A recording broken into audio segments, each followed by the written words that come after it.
우시아가 나가서 블레셋 사람들을 싸우고 가드 성벽과 야분의 성벽과 아스돗 성벽을 헐고 아스돗 땅과 블레셋 사람을 가운데에 성읍들을 건축하매. 아멘.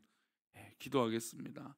하나님, 날이 많이 추운 가운데도 우리들을 새벽을 깨우시고 또 하나님께 기도하게 하시며 또 그런 건강과 체력을 허락하여 주셔서 감사합니다. 성탄이 얼마 남지 않았습니다. 이 성탄의 은혜와 기쁨이 우리 성도들 가운데 차고 넘치게 하여 주시고 한량없는 하나님의 놀라우신 은혜와 사랑이 우리 성도들 삶 가운데 풍성하게 있을 수 있도록 복을 내려 주옵소서. 혹이나 어렵고 또 힘든 영혼들이 있거든 주님께서 긍휼히 여겨 주셔서 이 성탄의 은혜 가운데 모든 것이 자유하며 평안을 얻을 수 있도록 은혜를 내려 주옵소서. 이 시간 말씀을 나눌 때 주님 함께하여 주시고 또 1,000번째 드려진 예물과 또 범사에 감사하여 드려진 예물을 기뻐 받아 주옵소서. 감사하고 거룩하신 예수 그리스도 이름으로 기도 올려옵나이다. 아멘. 가정이나 사회나 조직은 그 위치라는 게 있습니다. 사실 이제 가정은 전통적인 이 부모의 역할이 있고 또 하나님께서 창조해 주신 남성과 여성이라고 하는 이 성적인 성별로 인한 이 역할들이 분명 있습니다.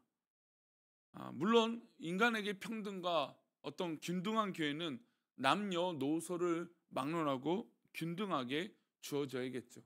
하지만 중요한 것은 그 균등 가운데 하나님께서 창조하신 질서를 잊어버리면 안 될 것입니다. 어쨌든 남성은 남성으로서의 하나님 주신 역할이 분명히 있을 것이고 여성은 여성으로서 주는 하나님께서 허락하신 역할들이 있을 겁니다. 어린아이는 어린아이에 맞게끔 또 노인에 이르면 노인에 맞게끔 하나님은 역할을 분명히 주시죠. 또 그것들을 위치에 맞게끔 이 역할이나 어떤 그런 질서들을 지킨다는 것은 굉장히 중요합니다. 교회도 역시 모든 직분자들에게 자신의 위치와 자리에서 성실하게 자신의 일을 열심히 감당할 때 모든 성도들은 뭘 누릴 수 있냐면 안정감을 누릴 수가 있어요. 목회자는 목회자대로의 위치에서 말씀을 연구하고 또 기도하고 또 성도들을 돌보고 교회 중직자들은 또 저마다 맡은 일에 성실하게 그 일들을 감당하고 또 모든 직분자들은 주신 달란트를 따라서 최선을 다해서 하나님의 나라와 교회를 섬겨가는 일에 집중할 때 교회는 하나가 되고 온전하게 되고 아름답게 발전할 것입니다. 자신에게 허락하신 하나님 주신 위치와 질서를 지키고 자리를 지키는 것은 굉장히 쉬운 말 같지만 또한 어려운 일이기도 하죠.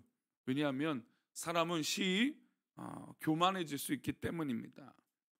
이 마음이 흔들리고 자리를 지키는 것이 흔들렸을 때 결국 교회는 혼란스럽게 되죠. 오늘 우리가 읽은 본문에서 바로 이런 질서와 자리를 이야기하고 있습니다. 우시아 왕이 등장합니다. 우시아 왕은 자신의 자리에서 해야 할 일을 어떻게 보면 그 이상으로 넘나드는 그런 일들을 벌였습니다. 우시아는 유다 왕이 되어서 52년 동안 다스렸습니다.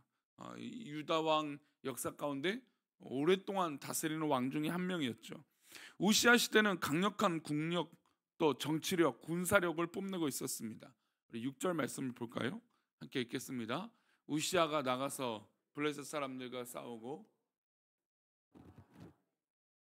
아스돗 성벽을 헐고 땅과 블레셋 사람들 가운데 성읍들을 건축하며 어떻게 보면 남유다의 숙적, 지금도 뭐 팔레스타인 사람들과 팔레스타인 사람들하고 하마스와 전쟁을 지금 뭐 이스라엘이 계속 아직도 하고 있는데 이 역사는 뭐 사실 뭐 굉장히 오래된 이 앙숙 같은 관계이죠. 근데 지금 우시아 시대에 놀라운 일이 있었던 것은 바로 이 블레셋 사람들을 정리하는 일이었습니다. 제압을 했던 것이죠.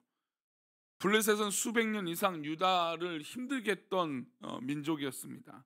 힘이 강할 때는 그들을 굴복시키기도 했지만 반대로 약할 때는 가장 침략을 많이 받고 힘들게 했던 민족이 바로 블레셋이었던 것이죠. 근데 우시아 시대에 이들을 제압했던 것입니다. 그래서 어떻게까지 나아간지 한번 보겠까요? 8절입니다. 이런 일까지 일어납니다. 암몬 사람들이 우시아에게 조공을 바치매 우시아가 매우 강성하여 이름이 애굽 변방까지 퍼졌더라. 그러니까 블레셋뿐만 아니라 암몬 사람들까지도 이 우시아 시대에 다 제압을 했던 것이죠. 그래서 이 주변 국가들이 조공을 바치는 일을 벌이게 됩니다. 암몬 사람들까지 우시아 왕에게 조공을 바치고 또 이 놀라운 일을 경험하게 되는데, 또 10절에 또 이런 내용이 나옵니다. 10절 말씀입니다. 또 광야에 망대를 세우고 물 웅덩이를 많이 파고 고원과 평지에 가축을 많이 길렀으며 또 여러 산과 좋은 밭에 농부와 포도원을 다스리는 자들을 두었으니 농사를 좋아함이었더라. 예, 농사를 좋아하는 성공. 그러니까 전쟁만 좋아했던 것이 아니라 뭐도 좋아했습니까? 농사도 좋아했던 거예요. 그러니까 백성들이 볼 때는 이 외유 내강, 그냥 바깥으로는 정말 이 군사적으로도 대단한 이 영향력을 갖췄지만, 아니 사실 백성들의 입장에서 뭐가 제일 중요해요? 먹고 사는 문제들이 중요하잖아요. 그런데 이 먹고 사는 문제로 해서 이 우시아는 우물을 파고 여러 가지 이 제도적인 것들을 정비해서 이 백성들이 먹고 사는 문제들을 해결해 주는 것이었습니다. 실제로 또 우시아는 농사 일을 좋아했던 것이죠. 그러니까 농사를 좋아하다 보니까 백성들 삶에 관심을 갖게 되고 깊이 들여다 본 것입니다. 광야에 망대도 세우고 물웅덩이도 파서 농사를 잘 할 수 있도록 도와줬던 것이죠. 그런데 이렇게까지 된 것은 누구의 은혜일까요? 이제 여기서부터 핵심이에요. 이렇게까지 잘 굴러가고 잘 되고 전쟁을 해도 이기고 농사를 짓고 돕고, 사실 뭐 이런 농사에 돕는 일이 있어도 누구의 도움 없이는 안 될까요? 하나님의 도움이 없이는 안 되겠죠. 그래서 그 기록을 이렇게 표현하고 있습니다. 15절입니다.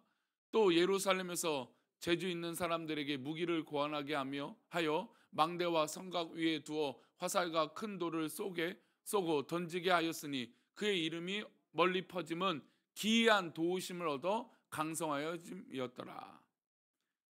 지금 우시아 왕이 전쟁이나 모든 면에서 준비를 잘했습니다. 근데 이 성경은 15절 말씀 가운데 마지막에 이런 표현을 하고 있죠. 기이한 도우심을 얻어 강성하여짐이라. 기이한 일은 과연 누가 허락하신 일일까요? 기이한 일은 어떤 일일까요? 바로 하나님의 도우심이고 하나님의 역사심이라는 것이죠.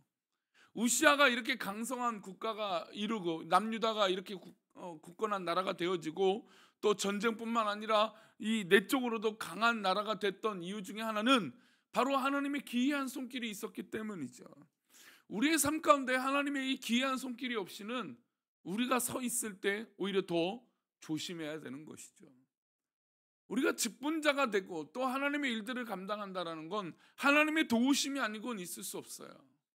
우리가 직분을 받을 때나 또 여러 가지 하나님의 일들을 감당할 때 어떻습니까? 하나님의 도우심에 감사하는 것이죠.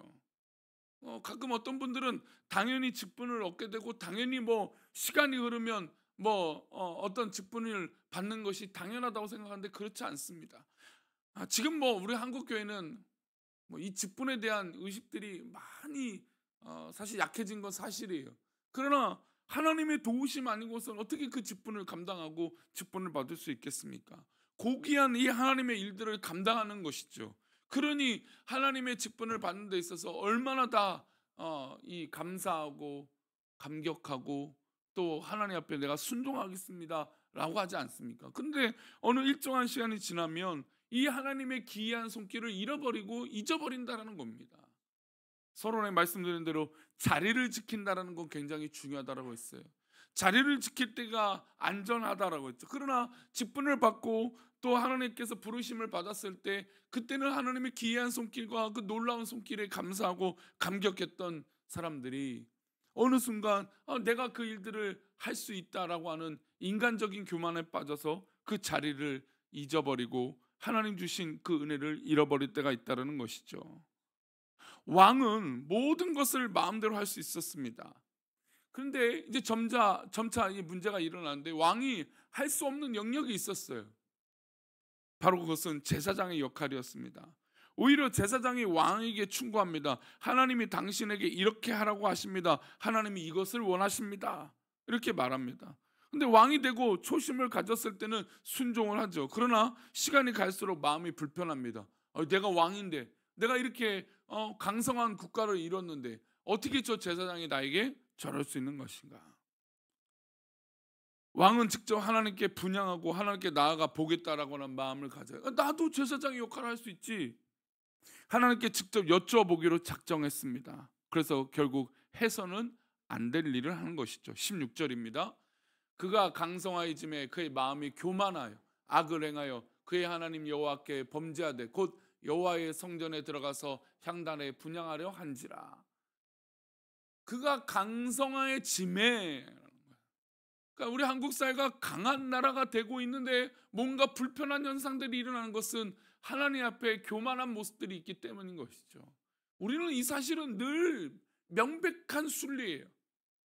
그러니까 이 교만이라는 것이 우리를 넘어뜨리게 하고 우리를 엎어지게 만들고 우리가 넘어질 수밖에 없는 원인이 되는 게 바로 이 교만인 것이죠.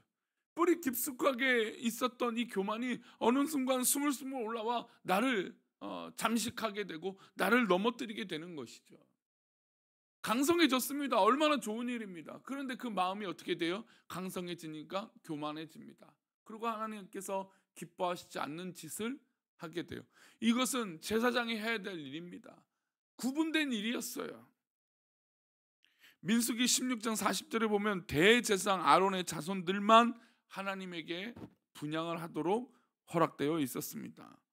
그런데 이 우시아 왕이 제사장이 와서 이래라 저래라 하나님 말씀을 전하니까 이게 교만한 마음이 들었던 거예요. 내가 하나님 말씀 직접 듣지, 내가 분향하고 하나님 제사장의 역할을 감당하지, 이런 마음을 했습니다. 사실 이 의도가 시작이 나쁜 건 아닐 수도 있어요. 우리가 지금 뭐 또 생각해보면 하나님의 음성을 내가 직접 듣겠다는데 뭐가 문제입니까? 그러나 하나님은 기뻐하시는 일과 기뻐하시지 않는 일이 있고 하나님께서 우리에게 원하시는 일이 있고 원하시지 않는 일이 있다라는 겁니다. 대제사장은 왕에게 할 말을 하고 있습니다. 목숨을 걸고 그 일은 안 된다, 해서는 안 된다 말했습니다. 우리 18절 말씀인데요, 보겠습니다. 우시아 왕 곁에 서서 그에게 이르되 우시아여, 여호와께 분향하는 일은 왕이 할 바가 아니요 오직 분향하기 위하여 구별함을 받은 아론의 자손 제사장들이 할 바니 성소에서 나가소서. 왕이 범죄하였으니 하나님 여호와께서 영광을 얻지 못하리이다. 제사장이 옆에서 아사랴라고 하는 제사장인데 그 자리를 굳게 섰습니다. 지켰어요. 그는 제사장으로 하나님의 성전에서 분향하는 일을 율법에 허락된 일들만 감당했던 사람이었습니다. 그런데 이렇게 직언하는 건 제사장으로서 뭐 당연한 것이 있지만 뭘 걸고 지금 말하고 있는 걸까요? 사실 목숨을 걸고 말하는 거예요. 왕이 강성해졌잖아요. 나라가 강성해졌잖아요. 왕이 이미 이 교만하다는 걸 옆에 지켜봐서 제사장들은 알고 있었습니다. 근데 제사장이 분향을 하니까 하지 말라라고 하는 것은 왕이 이미 지금 제사장의 역할을 침범했는데 지금 제사장이 감히 왕에게 이런저런 얘기를 한다? 목숨 걸고 얘기하고 있는 것이죠. 왕은 제사장의 말을 듣고 그 자리에서 물러나야 했었습니다. 그런데 화를 내버리죠. 화를 내는 순간 어떤 일이 벌어졌냐면 이마에 나병이 생겼습니다. 그 유명한 성경에 이마에 나병 걸린 왕이 바로 이 우시아 왕이에요. 하나님이 징벌하시고 치신 결과죠. 우리 19절 말씀인데요, 보겠습니다. 우시아가 손으로 향로를 잡고 분향하려 하다가 화를 내니 그가 제사장의 화를 낼 때에 여호와의 전 안향단 제사장들 앞에서 그의 이마에 나병이 생긴지라. 물론 또 이 말씀은 목회자에게 무엇을 하라 하면 된다 안 된다, 목회자의 이런 이 말씀이 아닌 걸 우리 알게 됩니다. 하나님께서 주신 이 기이한 일들, 하나님께서 복 주신 기이한 일들을 잊어버리고 내가 하지 말아야 될 것, 즉 하나님께서 기뻐하시지 않는 것들을 행할 때 얼마나 이것이 무섭고 큰 경고인지 깨달아야 된다는 것이죠. 하나님께서 이렇게 즉각적인 심판을 하신 이유는 그가 뭐해졌기 때문입니까? 교만해졌기 때문이에요. 여러분, 우리가 이 교만이라고 하는 단어가 굉장히 심리적인 것이고 또 누가 알 수도 없는 단어일 수도 있어요. 그러나 우리가 시간을 들여다보고 돌이켜 봤을 때 우리가 교만해서 이랬구나라는 것을 다 알 수 있는 것이죠. 또 기도하는 사람이고 하나님께 붙들림 받은 사람일수록 이것이 어떤 문제인지 뻔히 알 수 있습니다. 그것은 무엇입니까? 교만했기 때문인 것이죠. 오늘도 우리가 직분을 받았을 때 하나님께서 맡겨주신 자리를 지키고 감당하게 우리는 부족한 존재라고 고백했던 것을 잊지 말아야 됩니다. 하나님, 나는 부족한 사람입니다. 저도 그랬습니다. 목사 안수를 할 때 하나님, 이 죄인을, 이 약한 사람을, 이 부족한 사람을 목사로 부르셔서 감사합니다. 우리 아마 다 그렇죠. 우리가 예수를 믿을 때도, 예수님을 믿을 때도 마찬가지였고, 하나님께 직분을 받을 때도 마찬가지였고, 교회를 세워 나갈 때도 마찬가지였습니다. 근데 교회가 굳건해지고, 또 교회가 성장해 나가고, 또 교회가 또 하나님 앞에 붙들림 받는 이 놀라운 기이한 일들을 경험하고 있을 때 우리 안에 무엇이 있는지 조심해야 될까요? 바로 교만이 있는지 조심해야 되는 것이죠. 오늘 하나님께서 우시아를 통해서 우리에게 주시는 교훈이 우리 거울이 되기를 축원합니다. 우리 요즘 심리적으로 거울 치료라고 하는 거죠. 똑같은 현상들, 똑같은 이 모습들을 보고 나를 돌아보는 거예요. 저는 내년에 정말 우리 교회가 기대가 돼요. 올해도 참 감사한 일들이 많고 있었지만 내년에 우리 교회에 하나님 부으시는 놀라운 은혜가, 이 기이한 일들이 분명히 더 많게 될 줄 믿습니다. 그런데 이때일수록 더욱 우리는 뭐 해야 될까요? 교만을 조심해야 될 것입니다. 하나님께서 기뻐하시는 그 자리에 날마다 풍성하게 있는 우리 귀한 믿음의 백성들 되시기를 축원합니다. 기도하겠습니다. 하나님 아버지, 우리 삶 속에